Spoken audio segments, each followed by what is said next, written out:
हाँ जी, अस्सलाम वालेकुम। फर्स्ट ईयर, कैसे हैं आप लोग? ठीक है। अच्छा बेटा, आज हम लोगों ने वायरसेस को बाकायदा स्टार्ट करना है। कल जैसे मैंने आपको वायरसेस के बारे में थोड़ी बहुत इंट्रोडक्शन दिया था और कुछ चीज़ों का बताया था।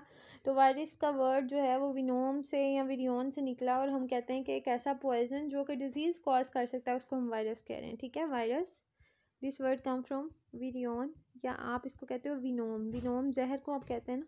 तो पहले लोगों को समझ नहीं आई थी ये क्या चीज़ है, तो they have just termed it as a विनोम या कोई ऐसा डिजीज़ कॉजिंग एजेंट जिसके जो सेलुलर भी नहीं है, वो नॉन सेलुलर है। और बहुत सी diseases such as influenza, hepatitis, small pox और एड्स का वो जिम्मेदार होता है वायरस। ठीक है। और वायरसेस जो हैं, कुछ वायरसेस बैक्टीरियोफेज होते हैं, यानी जो बैक्टीरिया ईटिंग करते हैं उनको हम बैक्टीरियोफेजिस कहते हैं। बैक्टीरिया ईटर्स, बैक्टीरियो से बैक्टीरिया और फेज ईटिंग के लिए बैक्टीरियोफेज बैक्टीरिया ईटर्स होते हैं। और जो स्टडी है वायरसेस को की, उसको हम वीरियोलॉजी कहते हैं। जो branch of science which deal with study of viruses called as virology. Viruses का वर्ड विनोम से निकला है। विनोम का मतलब है पॉइजनस सब्सटेंसेस। और ये जो ऐसे, इनको अगर मैं डिस्क्राइब करना चाहूँ तो मैं कहूँगी non cellular, because they have no cytoplasm, they have just a protein coat होता है इनका। ठीक है, इस तरह से होते हैं। एक बाहर कोट है और अंदर इनके डीएनए और आरएनए, और ये एक वायरस है। ठीक है, they are non cellular, they don't have cytoplasm, they are infectious. Infectious का मतलब क्या है कि जिस भी बॉडी में जाते हैं उसमें इन्फेक्शन कॉज करते हैं। They depend upon host. Depend upon host का क्या मतलब है कि ये जिसमें जाते हैं उसमें जाके जब इन्फेक्शन कॉज करते हैं तो उसके ऊपर डिपेंड करता है। अगर उसकी बॉडी स्ट्रांग है तो virus can not attack him that well. अगर उसकी बॉडी वीक है तो वो वायरस ज़्यादा एक्टिवली उसकी मेटाबॉलिक मशीनरी को कंट्रोल कर लेते हैं। और ये नॉन सेलुलर इन्फेक्शन एंटिटीज़ हैं, इनके अंदर आरएनए या डीएनए हो सकता है, प्रोटीन कोट इनके बाहर होता है। फर्स्ट टाइम जो वायरस है, इसकी वायरस डिजीज़ की प्रिवेंशन के लिए जब कोशिश की गई तो फर्स्ट टाइम जो वायरस आपके सामने आता है वो है एडवर्ड जेनर ने क्या किया। फर्स्ट टाइम एक बच्चे को गवाला था जो उसको वैक्सीनेट किया कॉपाक्स के लेयन से। और उसके बाद उसने 6 महीने बाद देखा कि उस बच्चे ने स्मॉल पॉक्स डेवलप नहीं की। उसको स्मॉल पॉक्स के, हालांकि उसने इंजेक्शन लगाए, उसके बाद उसको पता चला कि ये जो कॉपॉक्स था, क्योंकि ये स्मॉल पॉक्स कॉज से आती है डिजीज़, तो कॉपॉक्स में जब उसने वो दूध दोहता था तो उस दौरान उसका एक्सपोजर हुआ था उस वायरस से जो कि वीक था। वही जो मैंने आपको वैक्सीन वाला कॉन्सेप्ट दिया था, तो वो वीक वायरस से क्योंकि उसका एक्सपोजर हो चुका है तो स्ट्रॉन्ग वायरस ने उसको अफेक्ट नहीं किया। इस प्रोसेस को वैक्सीनेशन कहते हैं। फिर कल हमने जो कोपलैंड की बात की थी, सॉरी, वो साइंटिस्ट का नाम है चैम्बरलैंड। चैम्बरलैंड ने डिस्कवर किया कि ये जो डिजीज़ कॉजिंग एजेंट्स हैं, जो वायरस जिनको हम कह रहे हैं हम, ये पोर्सलिन फिल्टर पेपर से नहीं गुजर सकते। इसका मतलब है कि ये इतने छोटे हैं, ये बैक्टीरिया से भी छोटे हैं, ये पोर्सलिन फिल्टर पेपर से नहीं गुजर सकते। रेबीज़ जो कुत्ते के काटने से बीमारी होती है वो भी वायरल है। और उसके अलावा उसने ये कहा कि जो रेबीज़ हैं, जो डॉग बाइट से होता है, ये वाले सब्सटेंसेस जो हैं ये भी पोर्सलिन फिल्टर पेपर में से गुजर जाते हैं, तो ये वायरस नहीं है। उसके बाद एक साइंटिस्ट आई वॉन्स को, उसने कहा कि जो टोबैको मोज़ाइक डिजीज़ है, जो तंबाकू के पत्तों में होती है, उसके अंदर भी जो डिजीज़ कॉज एजेंट हैं, they are not like bacteria, वो पोर्सलिन फिल्टर पेपर से वो भी गुजर जाते हैं। तो उनको फिर पता चला कि अच्छा, कि जो टोबैको मोज़ाइक डिजीज़ कॉज कर रहे हैं वो भी कौन सी, एक तो हो गई रेबीज़, दूसरी होगी TMV, टोबैको मोज़ाइक डिजीज़ इसको कहते हैं। ठीक है, टोबैको मोज़ाइक डिजीज़, ये दोनों डिजीज़ जो हैं ये किन से हो रही हैं? वायरस से। ठीक है। फिर उसके बाद एक साइंटिस्ट था जिसका नाम था स्टेनले, उसने वायरस को आइसोलेट किया first time from tobacco plant. उसने टोबैको के लीव से उसको फर्स्ट टाइम आइसोलेट किया। और किस तरह का था वो वायरस? वो वायरस था in the form of crystal. Crystal है तो फिर इसका मतलब है वो नॉन लिविंग है। अच्छा, फिर एक हाइपोथेसिस ये आया कि जो वायरसेस हैं,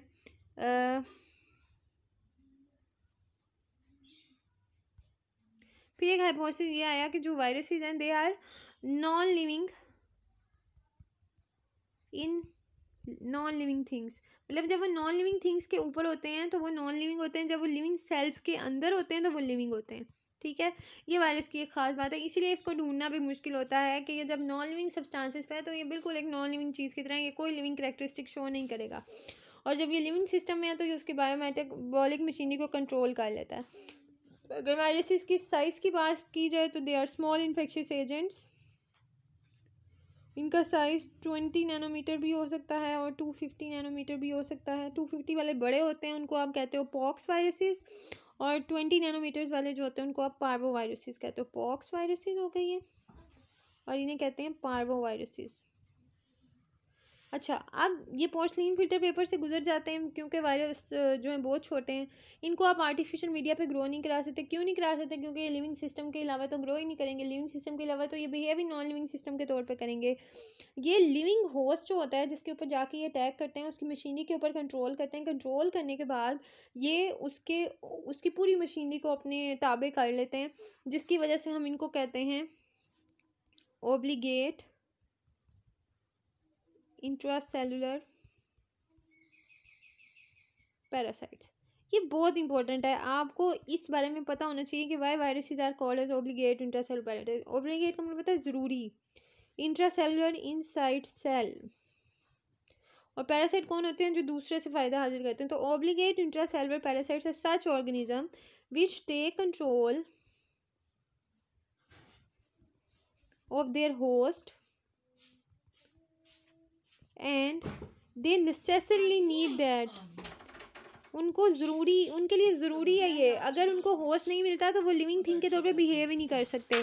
अच्छा, उसके बाद क्योंकि इनके पास अपना कोई मेटाबॉलिक सिस्टम नहीं होता, अपनी इनकी मेटाबॉलिक मशीनरी होती नहीं है, इनके पास सिर्फ क्या होता है? एक प्रोटीन कोट होता है और एक ये DNA और RNA होता है, ठीक है। अच्छा, अब सोचने वाली बात ये है कि बहुत सी केसेस में आपको मिलता है कि ये जो वायरस का प्रोटीन कोट है, ये इसको आप कहते हैं कैप्सिड। क्या कहते हैं? कैप्सिड। और ये छोटे छोटे कैप्सोमियर से मिलके बना होता है, ये इस तरह से।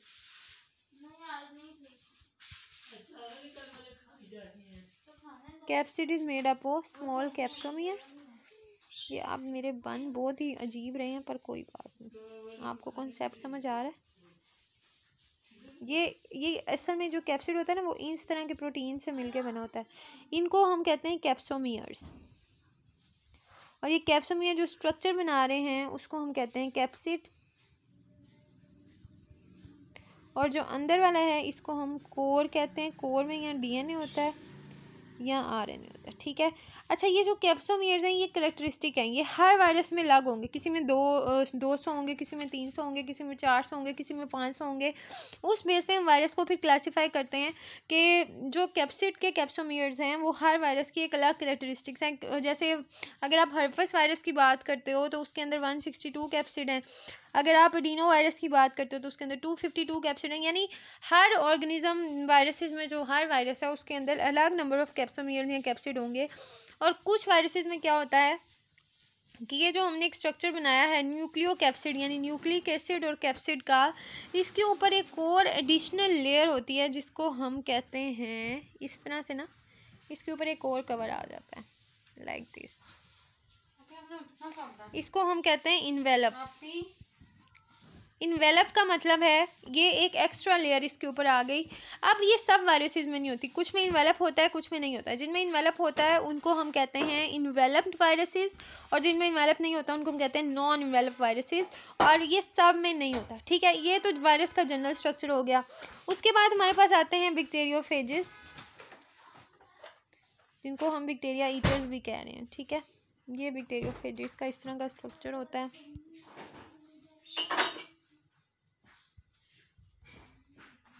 ठीक है, ये आइसोहेड्रल इनका हेड होता है, इसको आप इनका हेड कहते हो, और ये इनके टेल रीजन होता है, ठीक है। हेड रीजन में इनके पास जो चीज़ है वो है DNA या RNA, जिसको आप कोर भी कह रहे हो, ठीक है।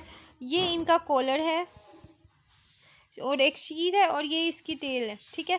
तो ये क्या करता है, ये बेसिकली ना इस तरह से जाके ना, जैसे फर्ज करें ये एक बैक्टीरिया है, ये इस तरह से जाके बैक्टीरिया के ऊपर अटैच होता है, ठीक है। और उसके बाद ये क्या करता है कि जो इसका अपना DNA है वो बैक्टीरिया में इंजेक्ट कर देता है, वो बैक्टीरिया का हिस्सा बन जाता है। फिर बैक्टीरिया की पूरी मशीनरी इसके काबू में आ जाती है और ये बैक्टीरिया की पूरी मशीनरी को कंट्रोल करता है। दैट्स वाई इसको बैक्टीरियोफेज कहा जाता है। और ये अपनी फूड बैक्टीरिया से हासिल करते हैं। ये रॉड शेप होते हैं, ठीक है। और कुछ जो हैं वो टेल, उनके पॉलीहेड्रल हेड्स होते हैं, कुछ के मैनी हेड्स होते हैं। ये पेज नंबर 74 पर आपको एक टेबल नज़र आएगा जिसके अंदर इनके आपको स्ट्रक्चर मिलते हैं डिफरेंट, ठीक है।